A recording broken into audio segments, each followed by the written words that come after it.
sur ma chaîne YouTube pour une nouvelle book review. Alors aujourd'hui, on va faire quelque chose de totalement différent. C'est la première fois que je vais vous parler de ce genre de bouquin, puisque c'est pas du tout mon genre de prédilection. Au contraire, j'ai plutôt peur quand il s'agit de zombies. Donc aujourd'hui, je vais vous présenter Vivant de Isaac Marion, publié aux éditions Bragelonne. Le bouquin est disponible à la vente depuis le 21 octobre 2011 forcément, et je vous ai mis donc la couverture dans le petit générique comme je le fais d'habitude. Alors, ce bouquin, j'ai beaucoup aimé. Pourtant, c'était pas gagné au début, puisque comme je vous ai dit, moi et les zombies, ça fait deux. Surtout quand on découvre que ceux-ci sont des grands amateurs de cervelle humaine, tout ça c'est un petit peu yuck pour moi.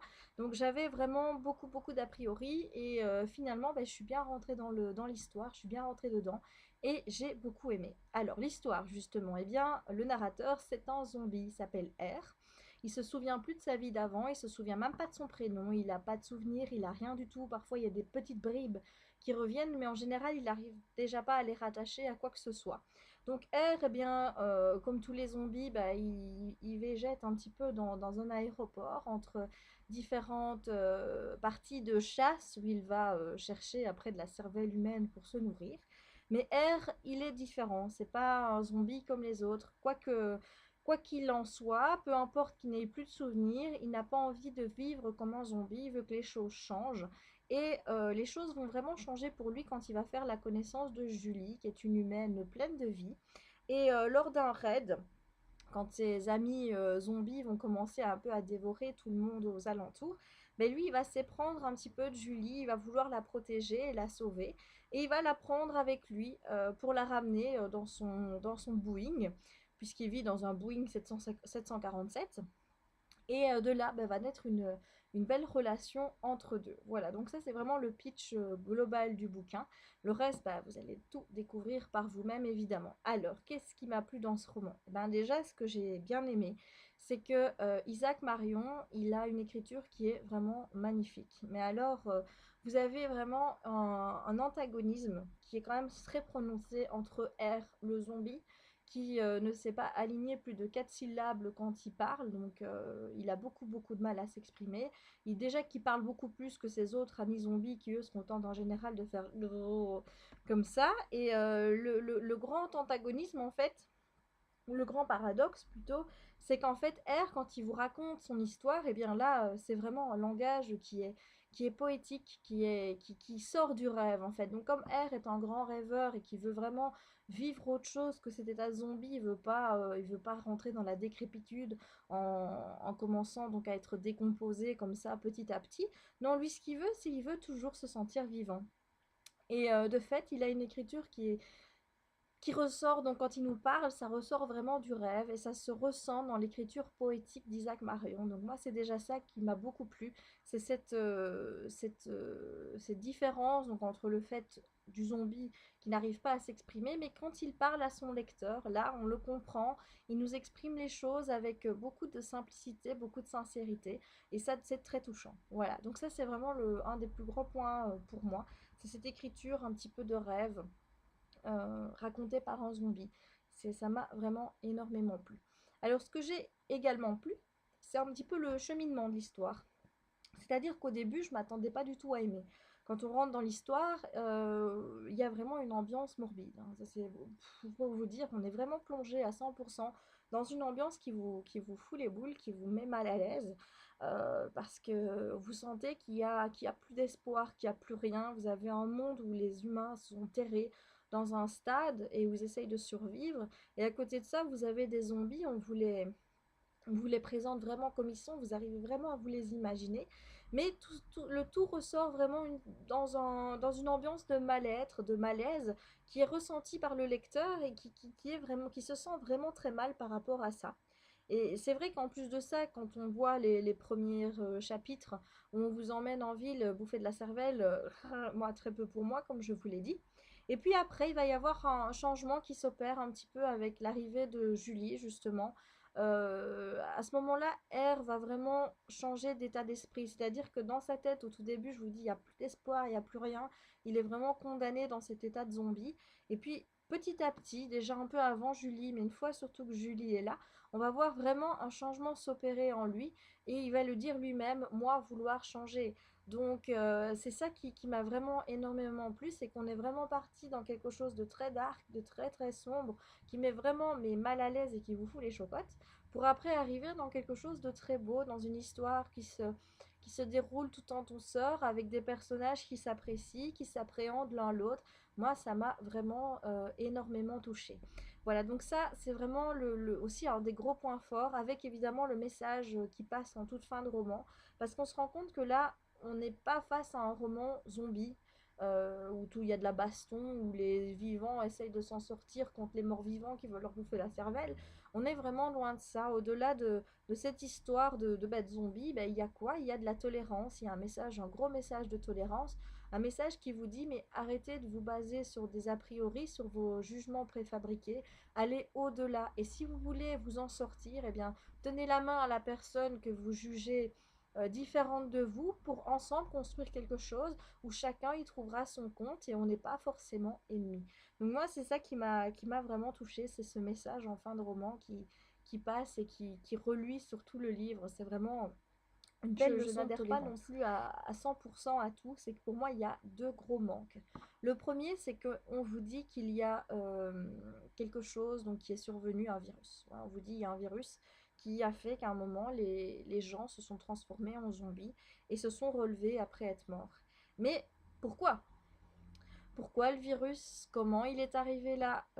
Quel a été un petit peu les antécédents à l'histoire? Pourquoi arrive-t-on à cette situation apocalyptique, à ce point où on se dit que l'humanité va bientôt s'écrouler? Pourquoi on en est là?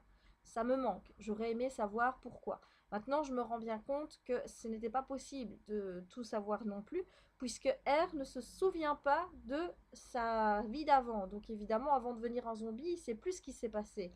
Donc comme c'est lui le narrateur, on est un petit peu limité à ce niveau-là. Mais là où je dis mais, c'est que l'auteur a réussi, pourtant, même à travers R, à nous faire passer le passé de Julie, donc qui est l'humaine, à nous faire connaître sa vie, à vraiment approfondir ce personnage-là à travers les yeux de R. Ça a été fait, grâce à des petits flashbacks qui étaient vraiment super bien faits, mais ça a été fait. Donc je me dis, mais pourquoi pas, par ce biais-là, essayer aussi de plus comprendre ce qui s'est passé auparavant et pourquoi l'humanité en est arrivée où elle est. Donc ça, c'est mon premier manque. Le deuxième manque, c'est à la fin. Donc vous allez voir, il y a vraiment un gros changement qui survient à la fin et on vous dit, moi je pense savoir pourquoi la situation a changé. Voilà, et même vous, en tant que lecteur, vous dites, ouais, ça pourrait être ça, ou ça pourrait être ça. Mais c'est tellement gros comme changement qu'on s'attend à ce qu'il y ait des explications qui soient données de manière claire et précise, de but en blanc. Moi, je veux me dire, voilà, la théorie, c'est celle-là. Pourquoi ça a changé? Moi, je pense que c'est ça. Voilà, moi, j'aurais voulu qu'on me le dise, et parce que maintenant, j'ai des doutes. Je me dis, est-ce que c'est vraiment ce à quoi je pense, ou est-ce que c'est autre chose? Est-ce que je suis juste? Est-ce que je suis dans le flou artistique total? J'aurais aimé qu'on me dise exactement ce qu'il en était parce que là, je reste sur une sensation d'inachevé. Voilà. Donc ça, c'est les deux gros reproches que je fais au bouquin, c'est qu'il manque vraiment ce côté pourquoi on en est arrivé là et puis la situation change. Et encore une fois, la question, c'est pourquoi on en arrive là. Donc il y a ces deux gros manques en début et fin de roman, mais à part ça, c'est vraiment une super découverte. Alors au niveau des personnages, ben là vous allez pas être en reste parce que sincèrement je pensais pas craquer pour un zombie. Alors bon, c'est pas Robert Pattinson non plus, hein, c'est clair, mais notre petit R, il a beaucoup de charme. Alors vous allez le voir évoluer. Au début, c'est vrai qu'il pense plus que les autres, il pense différemment des autres. On voit bien que vis-à-vis des autres zombies, il y a quand même un gros décalage vis-à-vis de R, mais moi, c'est vraiment au fur et à mesure que je l'ai vu évoluer, que je me suis attachée à lui, où je l'ai vu vraiment croire, espérer que les choses pouvaient changer, qu'il pouvait, lui, le zombie, changer les choses, pouvoir apporter quelque chose de plus au monde. C'est ça qui m'a vraiment plu, c'est ce gros tas d'espoir qui émane de lui. Et le fait qu'avec Julie, il soit si touchant, si attendrissant, ça m'a énormément plu. Alors Julie, de son côté, bah là, c'est le débord de vie. C'est vraiment le contraire de R qui, lui, bah, zombie, voilà. Et elle déborde d'énergie, elle déborde de vie. Mais c'est quelqu'un qui n'a pas d'a priori, qui juge pas les gens.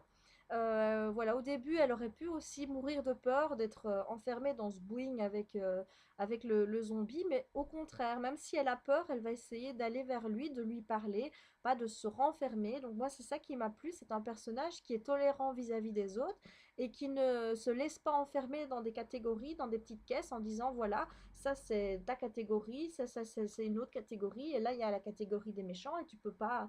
Voilà, donc elle refuse de se laisser enfermer là-dedans, elle veut croire qu'on peut changer les choses, contrairement à d'autres personnages dont son père, et elle va lui tenir tête. Et j'ai aimé ça, surtout que c'est un personnage qui n'a pas eu la vie facile, elle a eu un passé qui était quand même assez douloureux, mais à côté de ça, c'est toujours quelqu'un qui fonce. Elle fonce dans la vie, elle prend des risques, mais elle dit, moi je veux vivre ma vie à 100%, je veux pas vivre une demi-vie. Ça, c'est quelque chose qui m'a énormément touchée dans ce personnage-là. Et de fait, leur relation bah, fonctionne bien. Je veux dire, on y croit, on est touché, on est tout attendri par ces deux personnages que tout oppose et qui pourtant se rapprochent petit à petit. C'est vraiment une très très jolie histoire, histoire d'amour, on peut dire ça comme ça. Ils portaient vraiment le roman tous les deux. Qu'ils allaient vraiment au-delà de tout, ça va au-delà de Roméo et Juliette à ce stade-là où on vous dit voilà deux familles ennemies. Là, c'est carrément deux clans ennemis. Mais sincèrement, à la place de Julie, moi j'aurais déjà été rebutée rien que par l'aspect zombie de R. Mais non, elle va voir au-delà de ça et elle voit qu'il y a quelque chose chez R qui peut être, qui peut être bon pour elle et elle fonce. Et ça, j'ai vraiment aimé. Alors, je vous ai déjà dit par rapport au style de l'écriture que c'était poétique, et comme je l'ai dit tout à l'heure, il y a également cette construction avec des flashbacks, notamment par rapport à Perry, l'ancien petit ami de Julie. Donc, je ne vous explique pas pourquoi on voit des flashbacks de lui en particulier, vous découvrirez ça par vous-même, mais j'ai vraiment aimé que ces flashbacks soient là parce que ça nous permettait vraiment d'avoir une vision sur Julie, donc de pouvoir la découvrir dans son passé comme si c'était pas elle le narrateur, mais vraiment quelqu'un qui la connaissait depuis toujours, alors que c'est pas le cas de R, donc ça m'a vraiment vraiment plu. Donc je vais pas faire plus long parce que je suis déjà à 12 minutes. Tout ce que je peux vous dire, c'est que moi j'ai passé un excellent moment avec Vivant. En tant qu'approche vampire, zombiesque, je ne pouvais pas espérer mieux. Bon, maintenant je vous dis pas que ça va devenir un genre que je raffole et que vous allez me voir enchaîner zombie sur zombie, pas du tout. Mais en attendant, je recommande ce livre à tous ceux qui, comme moi, sont un peu réticents par ce genre-là, qui n'aiment pas trop les bouffages de cerveau en règle et compagnie. Je leur recommande parce qu'ils vont trouver beaucoup plus au-delà du roman zombie et ça va leur plaire. Moi, je vous le recommande parce qu'il est vraiment bien fait. C'est une très très très très jolie histoire, très belle histoire d'amour également. Bien, j'espère que cette book review vous aura plu et je vous dis à très bientôt pour de nouvelles vidéos. Ciao!